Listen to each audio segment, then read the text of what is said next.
Okay, so we're going to talk in 6.5 today about some applications of the definite integral. We're going to look at about 3 different applications, not about, we are. Average value of a function, we're going to look at consumer surplus, and then the future value of a continuous income stream.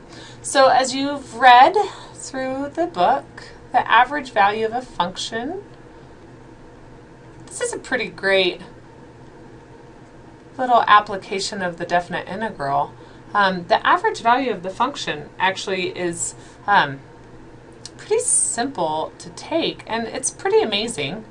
I'm not sure, maybe you don't use that word to describe it, but I think it's pretty amazing that it's something just as simple as this. So I'm going to integrate from a to b, of course my function f of x dx, and then the only thing to make it the average is I'm going to divide by 1 over b minus a. And they do, I think they do a nice job of kind of showing you why that is true if you look in, if you read that discussion before the definition of the average value. But I just want to show you a little reason about why. So if you think about taking an average, right? Let's say my function f of x here. If you take an average, what do you do to take an average? You add up a bunch of numbers, and then you divide by the number of numbers that there are. So, you know, if you want to know your average on on your 4 exams, you add up your 4 exams, and then you divide by 4. So this is the idea with the average value of a function, actually, except now, you know, if you look at all this area underneath, so basically what does an integral do? What we learned from 6.3 when we looked at Riemann sums is that an integral basically is adding up an infinite number of function values. That's really what it is. It's a bunch of rectangles, and I'm going to have an infinite number of them in here, right? So think about, I'm going to add up all of these function values here, and then I'm going to divide by the actual number of times that I add them up. Well, there's an infinite number of them, but so what am I going to divide by? Just the length of that interval. So that's why that is why the average value of a function is something like this. So I want to do a quick example for you. These are pretty easy, you just got to know the formula. So let's say that we have a demand curve for a given quantity, or for a given commodity, oh my goodness. Again, I haven't had enough coffee today. Commodity, I think that's how you spell commodity. Yeah, is given by. Okay, it's going to be given by this function here, P. So remember a demand curve. This is the price I would set in order to sell or X number of commodities, or if another way to think of that is if I want to sell X number of units, this is the price I would need to set it at. So we're going to have it look like this. The demand curve for given commodity is given by P equals x cubed over 200 minus 8x plus 150. What is the average price? So this is a great little example of when we use an average value and it makes sense, right? The average price, P, if the number of items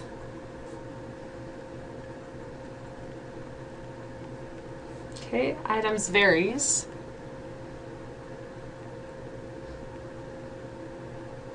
from 10 to 20. So the idea here is, you know, I was selling at 10, whatever, maybe 1000, which is 1,000, maybe it's in hundreds or thousands or something. And I want to know what would the average price be between selling 10 and between selling 20, or the demand of it. So this is pretty simple. We're just going to plug this in. So my f average of this function will be 1 over, so b is 20 minus 10. Then I'm just going to integrate from 10 to 20. And I know I'm going to be integrating this, so I'm going to rewrite this a little bit. I'm going to rewrite this as 1/200th x cubed minus 8x plus 150 dx, okay? So I hope that makes sense. It's pretty easy. It's just an integral, and we're just going to throw this number on the bottom that's basically dividing by the total difference in the number of units here for my change. So what do we get here? I get 1/2 times, put some parentheses, I would add 1 and then divide by it, so that's 4, so I'd have 1/800th x to the 4th minus 4x squared plus 150x. There's my antiderivative. All evaluated from 10 to 20. And I'll go ahead. Oh, I see it. I don't know why I did that. That's 1/10. Thank you. I don't know who I'm saying thank you to, but I'm sure you're yelling at the screen right now. All right, so now I'm going to plug in 20, plug in 10, and I'll save you the trouble of doing that. I'm going to get 48.75. So if the number of items vary from 10 to 20, the average price per item will be 48.75. Make sure too on these word problems that you're able to state the answer in a sentence, okay? Because I want to, a lot of these word problems, like on the exam, I will say state the answer in a sentence. Okay, cool. So there's average value of a function. That was pretty easy, right? So let's get to something that maybe is not quite as easy, but you guys are business people, so I imagine you kind of like, well, I don't know if like's the right word, but I think you might be interested in this idea. So consumer surplus, again, I know you've read the book, but I just want to kind of, kind of show you what they're talking about here with this consumer surplus. So again, I'm going to have a demand curve. And if you remember from Business Calc 1, our demand curve is a decreasing, actually, let's use a different color. Our demand curve is a decreasing function. Okay, something like this maybe, where we have on, I guess I don't need my x-axis to be quite that long, where we have the quantity, okay, so just like the demand curve we just looked at, and the price. So if you look at this, the idea here is that to sell X units, okay, to sell X units, and let's say that this purple line here is my function f of x, that's my demand curve. So what the demand curve is saying is to sell X units, the price must be set at f of x per unit. Okay? That's what this demand curve is saying. Okay? If I want to sell more units, right, my price must go down. If I don't want to sell as many units, then I can have a higher price. Okay? So I'm going to just pick a point on this graph. Let's pick this point right here. Let's just call it capital A and capital B. And so in this case, right, A is an X value, and you can read this. They have a nice long paragraph on page 333. But this is the amount of X available, right? And then, of course, what would be available? I don't know if I spelled that right. B, of course, is just going to be my function evaluated at A. That's what an ordered pair is, which equals the price. Okay, so what I want to think about here is I want to kind of look at, well, what would happen if we could, the idea here is what would happen if I could take each particular number of units that I want to sell, and I can change the price with each different one. So if I want to sell 5 units, I would set a price. If I want to sell 6 units, I would set a price. If I want to sell 7 units, I would set a different price. That's not realistic, right? We're not going to be able to really change our price for every single, value that I want to sell. But the idea here then,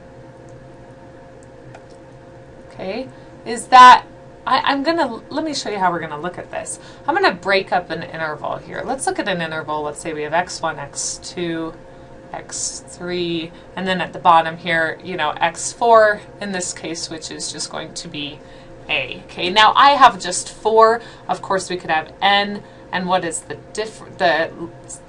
length of each one of these subintervals? Well, it would just be,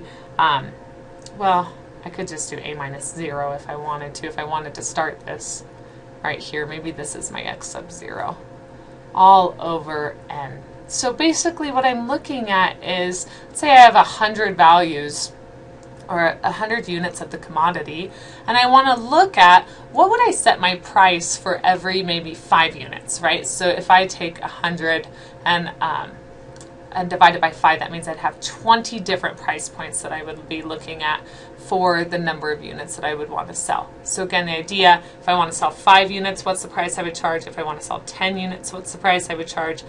15 units, 20 units, so on and so forth. And basically what this will be doing then is be maximizing your amount of money that you're going to get, right? Your revenue that you're going to get from these. So if I look at this point right here, which is f of x sub 1, okay, this is the price to sell x1 units, right?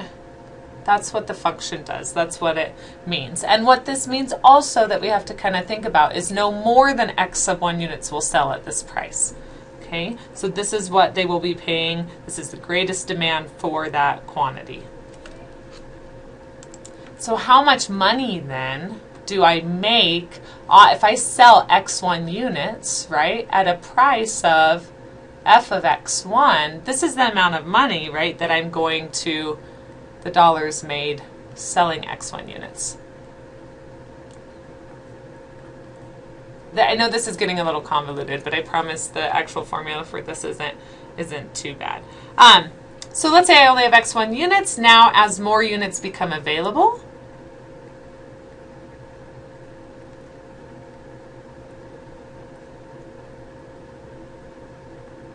right? So think about this. If I take x1 times f of x1, basically here what I'm finding is this I'm looking at this box right here. As more units become available, okay?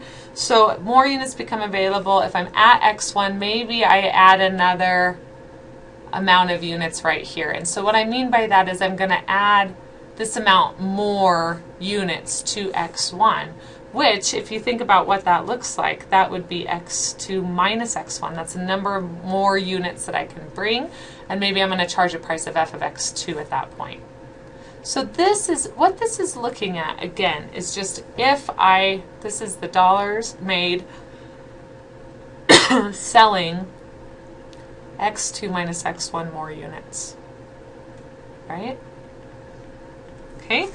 So if we look at this, what is the amount of money that we could collect? So the total, what I want to look at is I want to look at the total amount of money I would get by basically changing my price every so often. So I'm going to change my price at x1, I'm going to change it at x2, x3, x4, so on and so forth. So what we end up getting is we get this, I'm going to write these as delta x now, because x2 minus x1, right, that's just this distance right here, f of x2 plus delta x, oh no, not plus, excuse me, times delta x, plus f of x3 times delta x, plus dot, dot, dot, all the way up until, well, I know I only had 4 in my picture, but up until n, right? And what do we know all of this is?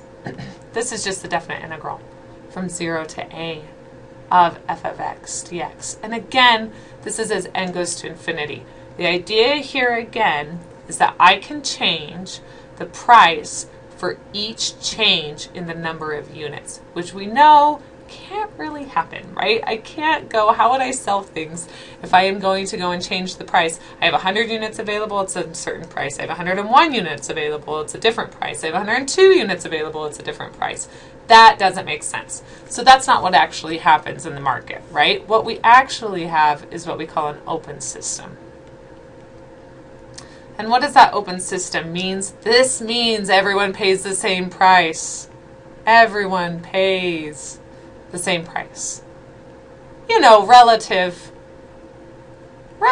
to how many units we have. Obviously, if we want to sell, 1,000 units versus 100 units, we'll have a different price there. But if we're close enough to, right, if we're close enough to the that amount, like 100 units, let's say, if we're around 90 or 110 or whatever, give and take, then we're going to pay the same price. So let's call that price B. So let's just say that actually everyone is going to pay B. So instead, right, think about this guy right here, how much money am I going to be getting? I'm going to be getting all of this money, right? All of this money. It's just that area right there. But if I set a price point at this open system, look at what the amount of money really is that we just paid. We're going to pay a straight amount for every single unit. Okay?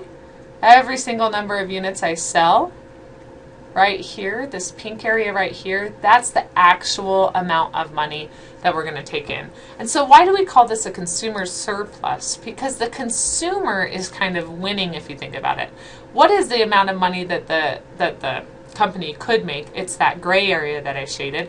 What's the amount of money that they actually make? It's the pink area. So what is the part that the consumer saves by not being able to change the amount every so often, or the price every so often? It would be that green area. So this right here is what we call the consumer's surplus. I hope this helps kind of clear that up a little bit, because I know that can be, it's kind of a difficult concept. So you might want to read through the book a couple times, or maybe there might be people out there that explain that better than me. I don't like to think that, but it happens. It does happen. So consumer surplus then, what does this have to do with definite integrals? Well, let's write this down. Okay, so consumer surplus then, as I showed you here, the consumer surplus is going to be this difference right here. That's the amount of money saved by the consumers. So I'm going to think about this. We know how to find, right? We know how to integrate between two functions. So how do we integrate between two functions? We take the top function and we subtract the bottom function. Oh, I can't see that now. Let's use white.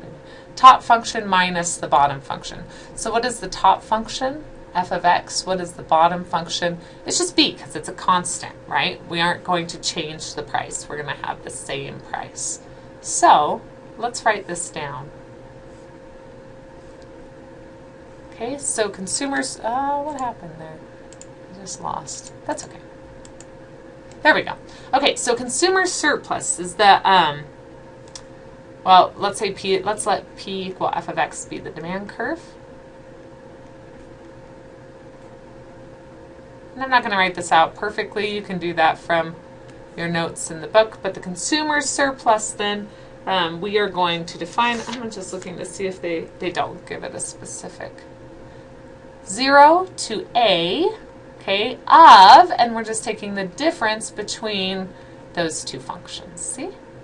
We know this already. Isn't that cool? It's 6-4, we saw that, right? And then where A, let's put this down, is the quantity demanded. And B is the price. And how do we find that price? So let's think about this. A is quantity, B is price. So we just must take F of A. That'll give me the B. Okay, so let's look at an example, because that's how you really learn this stuff, right? Let's look at an example on how to do this. So let's find the consumer surplus.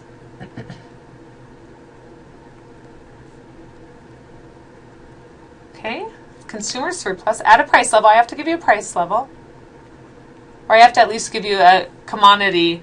I got to give you the quantity, something like that. At a price level of $8, so that's $8 per unit for the demand, not from, for the demand equation or the demand function.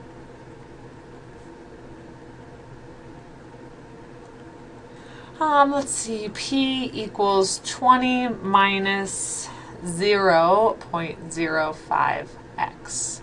Okay, so I want to find the consumer surplus. So I think you'll find once you actually get this integral set up and everything, it's really not hard to integrate. It's just actually setting it up and knowing what everything means. So let's look at what this is saying. Find the consumer surplus, right? The amount that the consumers save overall, right, at a price level of $8 for this demand function. So what do I know? I know that B is going to equal 8. So I know 8 is going to go right here. I know what my function is. That's 20 minus 0.05x. What do I need to find? What do I not know? I don't know A. Now, how do I know A? How do I find A, though? Well, remember, A is the quantity that I can sell at that certain price point. So if b is 8, then I'm going to take my demand function here, 20 minus 0.05x, and I'm going to set it equal to 8, right? This demand function spits out a price.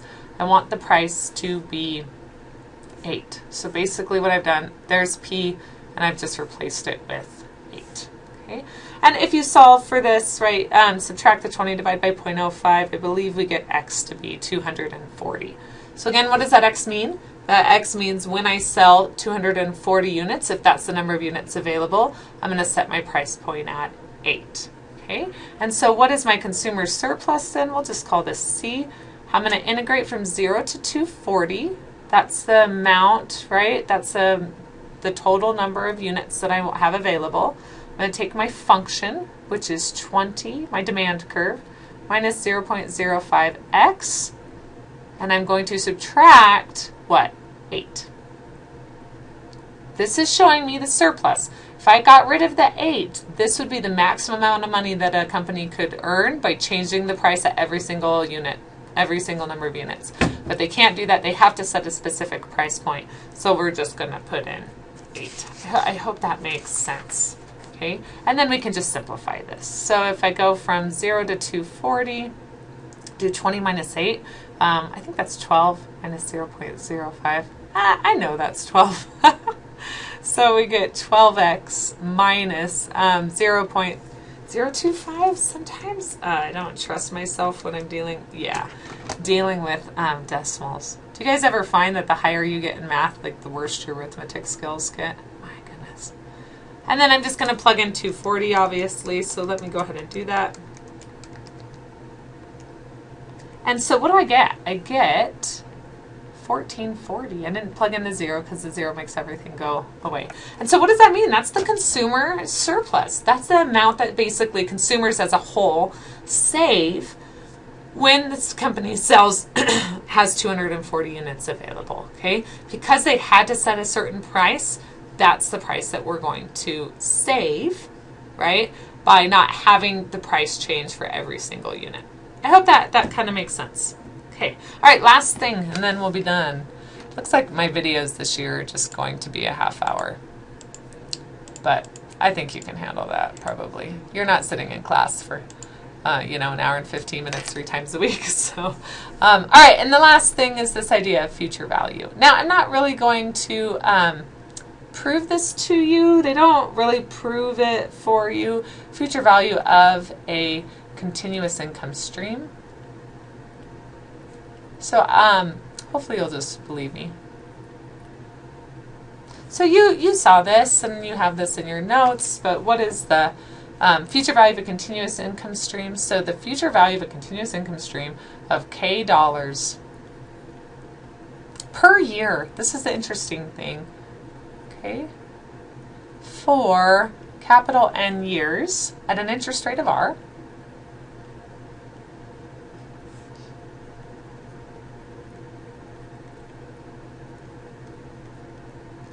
Okay, compounded continuously. We remember this. So if it's compounded continuously, we have some E involved. I love the number E.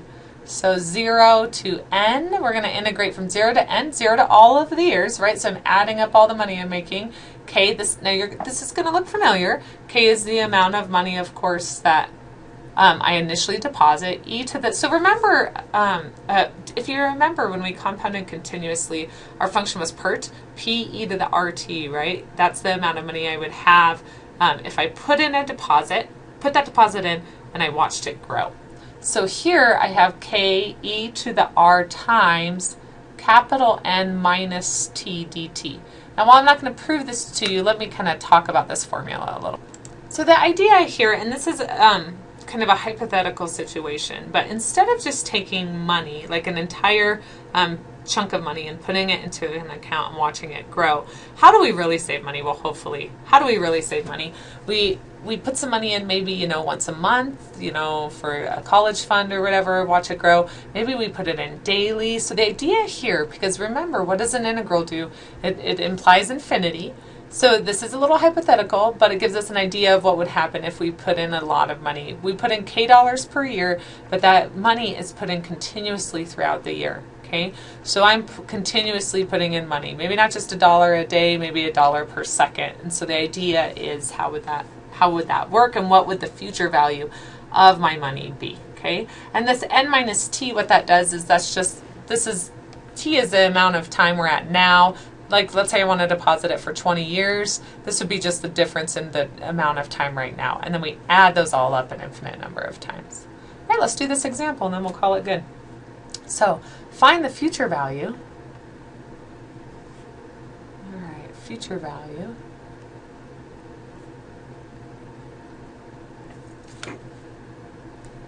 Of an account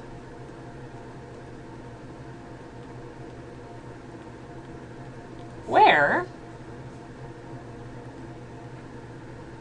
$1,000, okay, so $1,000 is deposited daily, or sorry, or $1,000 is deposited annually, not daily, I wish, at a continuous rate.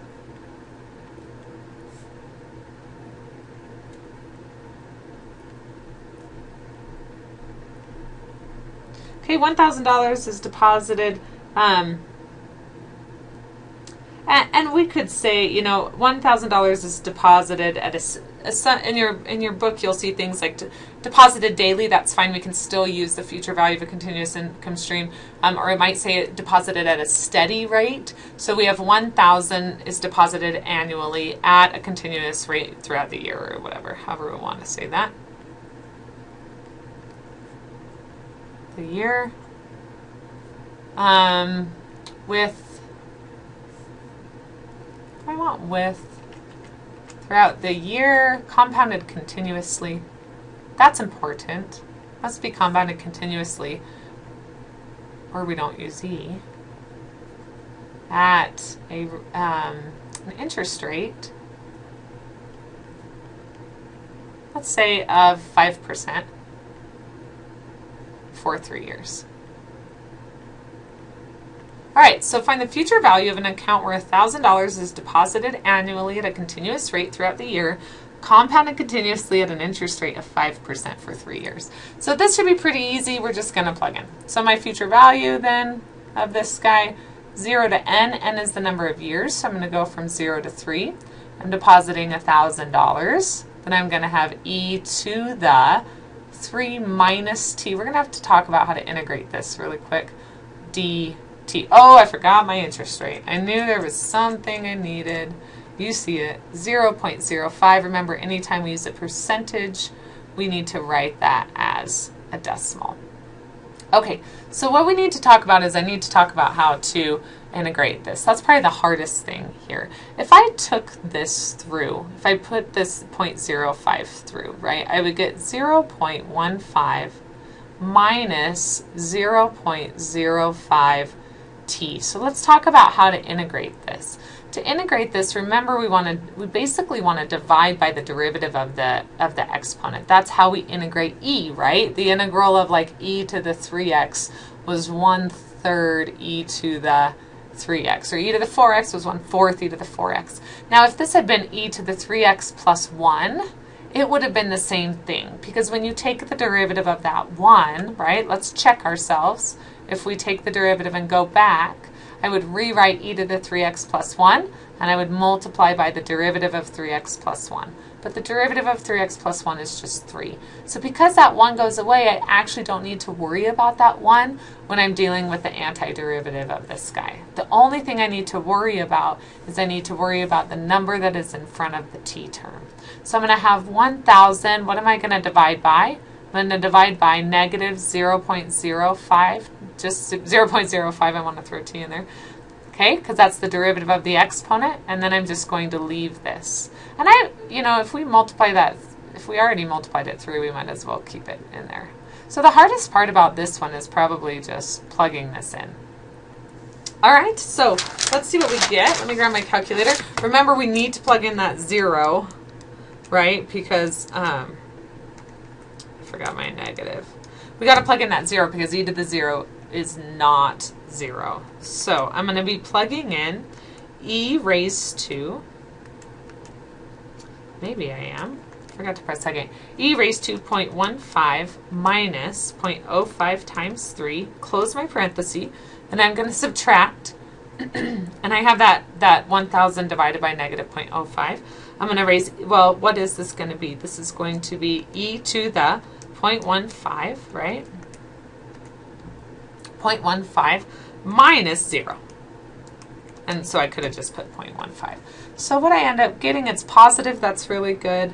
3236.68. Now, does that make sense? Yeah, it kind of does, right? I'm depositing $1,000 each year, so I know I'm going to get $1,000 each year. So I'm going to deposit a total of $3,000, and then 5% for 3 years. So what's the amount of money I made? $236.68.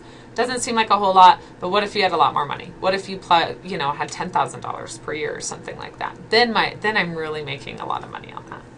All right, you guys, I hope that made sense. As always, please, please, please, please contact me if you have any questions over this material. And until next time.